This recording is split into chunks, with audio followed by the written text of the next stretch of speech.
Have you ever trusted someone, only to realize later that you were just a pawn in their game? What if betrayal didn't come with a sword but with a kiss and a whisper? Today we dive deep into the twisted mind of Delilah, the woman who tamed a warrior with nothing but her charm. Welcome to Psyche of Faith, where the Bible meets the mind. Here we explore the emotional undercurrents and psychological truths behind Scripture's most fascinating and flawed characters. If faith and inner depth speak to you, this is your place. Delilah. Her name echoes through time like a warning. Not a queen, not a prophetess, not even an Israelite, yet she brought down the strongest man in biblical history. In the book of Judges, her story unfolds like a slow-burning tragedy. A woman approached by powerful men to uncover Samson's secret and exchange love for loyalty, intimacy for intelligence. What drove her? Was it greed? Survival? Or something darker?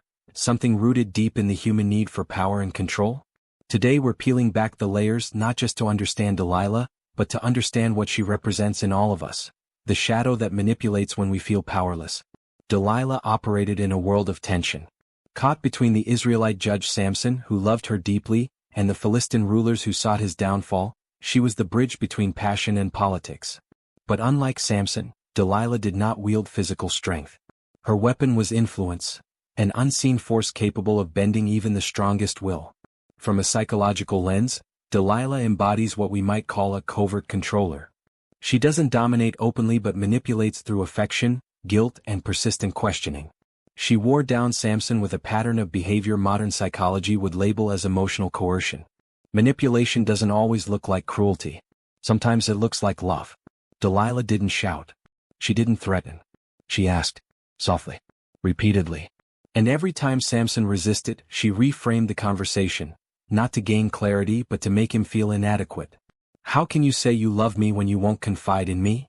That's not just a question. That's gaslighting designed to provoke shame and confuse boundaries. Delilah twisted the intimacy of a relationship into a psychological game, where trust was currency, and she was the banker. When we look deeper, Delilah's actions may not be born simply out of malice. Often, the need to control stems from deep insecurity, an internal void masked by domination. In psychology, this is known as the trauma of helplessness. Perhaps Delilah had been powerless too long. Perhaps betrayal was her survival language. If love had ever failed her, manipulation might have become her shield. People don't always choose darkness out of evil. Sometimes they choose it out of fear. Delilah wasn't just playing a role in a political drama. She was protecting herself the only way she knew how. Let's consider her possible psychological profile. Delilah's behaviors point toward a blend of Machiavellianism, strategic manipulation for personal gain, and narcissistic traits, particularly in how she disregards Samson's emotions. She uses his vulnerabilities as leverage. But this isn't just about selfishness. Narcissistic behaviors often stem from wounds, unhealed traumas that create a false self to protect the real one. Was Delilah wounded? Likely. Was she calculating? Absolutely. But beneath that cold strategy may lie a little girl who learned that love wasn't safe unless she controlled it. There's something chilling about how Delilah weaponized affection. Love wasn't a sanctuary, it was a strategy. Every smile, every caress was part of a blueprint. It wasn't spontaneous affection, it was tactical seduction. She didn't just want Samson's strength, she wanted access. She needed him to surrender not just his heart but his deepest secret. And when he finally did, she betrayed him. But think about that. He didn't break because of brute force. He broke because he believed in her. That is the devastating power of emotional manipulation. It breaks us from the inside out. Delilah is more than a woman from ancient times, she's a mirror. In her, we see our own capacity to manipulate when we feel insecure, to coerce when we crave control. She represents the dark side of intimacy, the version where vulnerability is exploited instead of protected. Maybe that's why her story haunts us. Because it's not just about what she did to Samson. It's about what we fear could happen to us when we love the wrong person. Or worse, what we could become when we ourselves feel powerless. When Samson finally gave in, it wasn't a moment of weakness. It was a moment of exhaustion. That's often how manipulation wins, not through strength but through fatigue. When you've been questioned, doubted, and guilt-tripped enough, the line between truth and pressure blurs. That's what Delilah understood. And that's why her strategy worked. But here's the lesson. Even the strongest can fall when love is used as a weapon. And yet, from that fall comes revelation. A call to discernment, to boundaries, to healing. Psychologically, betrayal by someone close creates a unique trauma. It distorts our ability to trust not just others but ourselves. Samson's trust was weaponized against him, and that betrayal likely shattered more than his strength. It fractured his inner world. This is called attachment betrayal, and it lingers. If you've ever felt like you couldn't trust your own judgment after being hurt, you understand what Samson likely experienced. Delilah didn't just cut his hair, she severed his sense of safety. But healing begins with awareness. Recognizing manipulation for what it is, no matter how sweet the words may sound, is the first step to freedom. Delilah's story invites us to sharpen our emotional discernment. Not every hand that touches you means well.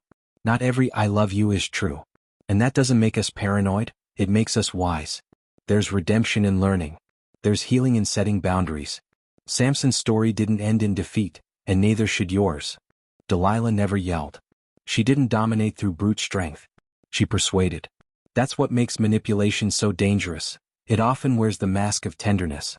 In psychological terms, she used what's known as intermittent reinforcement, a behavioral pattern where the manipulator alternates affection with withdrawal, keeping the other person emotionally unbalanced and dependent. It's addictive, like a game where the rules keep changing. Delilah didn't use force, she used patterns. Her voice, her words, her silence. They were all calculated moves in a game of power that left Samson tangled in emotional confusion.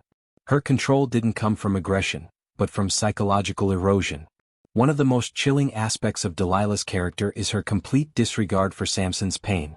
She traded his trust for profit without hesitation. This behavior reflects what psychologists call affective coldness, an inability to connect emotionally or empathize with another's suffering. People with this trait aren't inherently evil, but often carry deep emotional blockages rooted in trauma, abandonment, or conditional affection in early life. Perhaps Delilah learned young that emotions were dangerous, that love was transactional. If vulnerability had always led to pain, then love may have become a game, one she could only win by staying in control. Delilah was always in control, but you'd never know it by looking at her. Her power was subtle, hidden in each glance, each soft-spoken word. It wasn't loud, it was surgical. She didn't demand answers, she led Samson into giving them willingly. Psychologically, this reflects a deep mastery of emotional intelligence used for manipulation rather than connection. Every embrace, every moment of intimacy, was calculated to earn trust and lower his defenses. She didn't just want information, she wanted submission. Not the kind forced by violence, but the kind offered willingly under the illusion of love. That's the most dangerous kind of control, when the victim doesn't even know they're being dominated. Samson didn't just lose his strength. He lost his sense of reality. Emotional manipulation, especially from someone we love, can fracture our inner world. Victims often suffer from self-doubt, anxiety, and an inability to trust, both others and themselves. This kind of betrayal is called attachment trauma, and it cuts deeper than physical wounds. Delilah didn't wound him with a sword, she wounded him with intimacy turned against him. After betrayal like that, people can enter a state of hypervigilance, always bracing for the next emotional ambush. And long after the manipulator is gone, the damage remains, echoing in every future relationship. To truly understand Delilah, we must also understand her world. A woman in a patriarchal society, navigating between two hostile cultures, Israelites and Philistines, she may have had few real options. In her context, beauty was currency, seduction was strategy, and survival required wit over virtue. Perhaps she never learned a different way to protect herself. Perhaps, in a culture where men held the power, her only way to rise was through calculated influence. This doesn't excuse her choices, but it does humanize them. Delilah wasn't born a villain. She may have been formed by fear, by scarcity, by a life where control was the only safety she ever knew. Delilah is more than a historical figure, she's a symbol. On one level, she represents betrayal, the weaponization of love, and the danger of misplaced trust. But on a deeper level, she reflects the parts of us that manipulate to feel secure. The side of us that controls out of fear of abandonment. The part that learned, perhaps too early, that to be soft is to be shattered. Delilah isn't just the bad woman of the Bible, she's the shadow self. The part of the human psyche that uses love to avoid vulnerability. Understanding her isn't just about pointing fingers, it's about holding up a mirror. Talking about Delilah is more than discussing a Bible story, it's addressing real emotional patterns that repeat today. Toxic dynamics often disguise themselves in affection. But healing begins when we recognize manipulation for what it is. We learn to set boundaries, to see red flags not as passion but as warnings. Samson's story shows that even the strongest can be broken by emotional erosion, but it also reminds us that strength can return. Healing isn't about never being hurt, it's about learning how to spot danger before it takes root in our hearts. Delilah leaves us with two legacies, one of warning and one of wisdom. She shows us the seductive nature of control, but also the pain that likely fuels it. We learn that manipulation can be soft-spoken, beautifully dressed, and still deadly. But we also learn that we don't have to be victims or villains. We can choose self-awareness over self-deception. We can stop repeating cycles we once thought were normal. And we can use stories like hers not to shame others, but to illuminate our blind spots. Delilah's name echoes not just in ancient scrolls, but in modern relationships, where love is often misunderstood. Samson's fall was public. His eyes were gouged out, his power stripped away. But in that place of absolute loss, he found something deeper than strength, clarity. It took betrayal to wake him up. And though his ending was tragic, it was also redemptive. Many of us experience similar turning points, relationships that break us only to rebuild us with stronger insight and boundaries. Delilah's betrayal was real, but it also revealed Samson's blind spots.